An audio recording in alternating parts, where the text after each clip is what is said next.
Hello guys, welcome to my YouTube channel education NET aspirant. आज हम लोग discuss करेंगे पेपर 1 कम्युनिकेशन का previous year question with proper explanation. It is part 7। Question number 1। People who help in the transmission of message, for example reporter और copy editor, are known in media circle as. जो आदमी message transmission में help करता है, for example reporter और copy editor, इनको media circle में जाना जाता है। Option A carriers, option B transporters, option C mediators, option D relay people. देखो, इसका करेक्ट आंसर होगा ऑप्शन डी रिले पीपल। जो आदमी मैसेज ट्रांसमिशन में हेल्प करता है उसको रिले पीपल बोला जाता है। उसके बाद question number 2।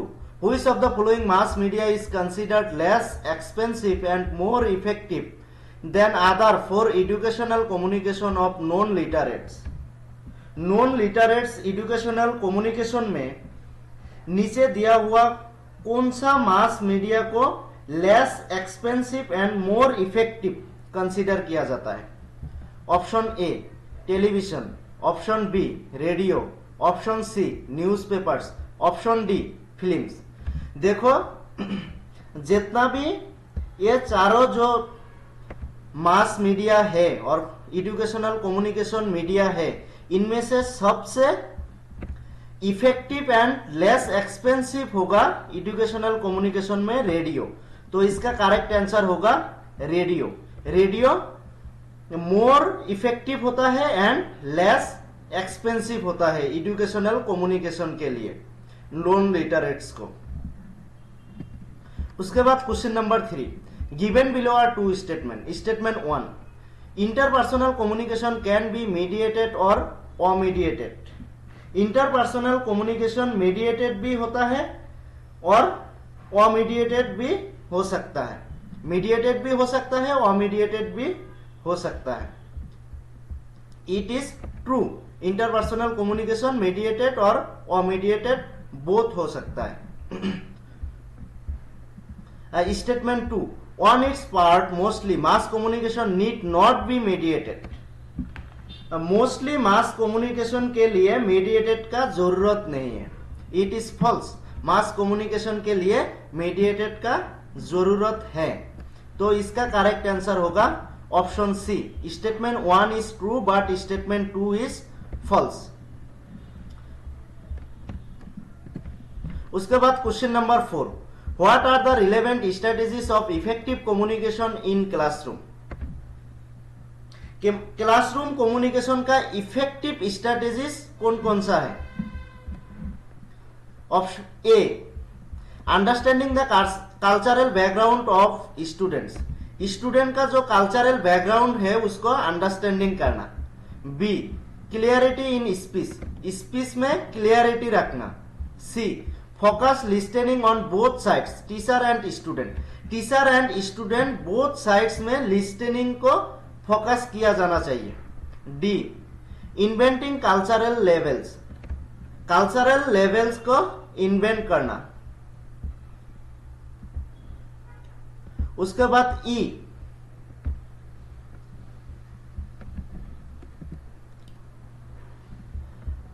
Disdain for collective effort, collective effort को डिसडेन करना और हेट करना। तो देखो, जो इफेक्टिव क्लासरूम कम्युनिकेशन का स्ट्रेटेजीज है, इसमें कलेक्टिव इफोर्ट को हेट करने से नहीं होगा। कलेक्टिव इफोर्ट को अगर हेट किया जाए देन वो इफेक्टिव कम्युनिकेशन नहीं होगा।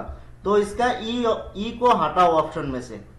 ई हटने से देखो 3 और 4 ऑप्शन में ई है, तो 1 और 2 ऑप्शन में से ही एक होगा। देखो, इसमें बी एंड सी कॉमन है एंड ए एंड डी में से एक होगा। ए क्या है? Understanding the cultural background of the student. Student का कल्चरल बैकग्राउंड को अंडरस्टैंडिंग करना। तो इफेक्टिव कम्युनिकेशन के लिए स्टूडेंट का कल्चरल बैकग्राउंड को अंडरस्टैंडिंग करना जरूरी है। तो इसका करेक्ट आंसर होगा option A B and C only. Understanding the cultural background of students. B. Clarity in speech. C. Focused listening on both sides, teacher and student. तो इसका करेक्ट आंसर ऑप्शन 1. उसके बाद question number 5. Given below are two statement. Statement 1. Language and other symbolic means of mass communication are social production. Mass communication का language and other symbolic means जो है वो social production है. It is true. जो language and other symbolic means है वो social production है. तो statement 1 is true. Statement 2. Communication media always make their audience feel comfortable. Communication media always उसका ऑडियंस को कंफर्टेबल फील करवाता है. It is false. कभी कभी कम्युनिकेशन मीडिया ने अनकंफर्टेबल भी फील कराता है. तो इसका आंसर होगा statement 1 is true but statement 2 is false. Statement 2 is false. Option C.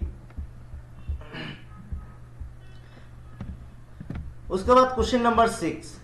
Given below are two statement. Statement 1. Persuasive communication does not blur the difference between truth and falsehood. Persuasive communication truth and falsehood में जो difference है उसको blur और unclear नहीं करता. It is false. Persuasive communication जो truth and falsehood में difference है उसको ब्लर करता है, अनक्लियर करता है. तो statement 1 is false. Statement 2. Mass mediated communication never reflect truth. Mass mediated communication ने कभी ट्रूथ को रिफ्लेक्ट नहीं करता है. It is also false. तो इसका आंसर होगा both statement 1 and statement 2 are false. Option B. उसके बाद question number 7. In mass communication print is considered as a और एन. मास कम्युनिकेशन में जो प्रिंट होता है उसको कंसीडर किया जाता है. Option A folk medium. Option B electronic medium. Option C mechanical medium. Option D ordinary medium. जो मास कम्युनिकेशन में प्रिंट होता है उसको मैकेनिकल मीडियम बोला जाता है. तो इसका करेक्ट आंसर होगा ऑप्शन सी मैकेनिकल मीडियम. उसके बाद question number 8. Which of the following are the characteristics of interactive communication? Interactive communication का नीचे दिया हुआ कौन कौन सा कैरेक्टरिस्टिक्स है. इंटरएक्टिव कम्युनिकेशन का कैरेक्टरिस्टिक्स कौन कौन सा है. देखो. A. It is decentralised. B. It is state control. C. It is highly centralised. D. It is two way communication. E. It provides universal citizenship.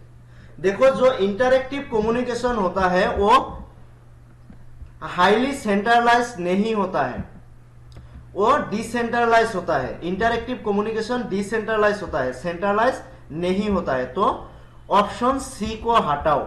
देखो सी को हटाने से तीनों ऑप्शन में सी है. 1, 2 एंड 3 ये तीनों ऑप्शन में सी है.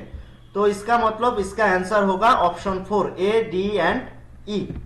इसका correct answer option 4 A, D and E. It is decentralised. It is two way communication. It is provide universal citizenship. उसके बाद question number 9. Which of the following make classroom communication interesting.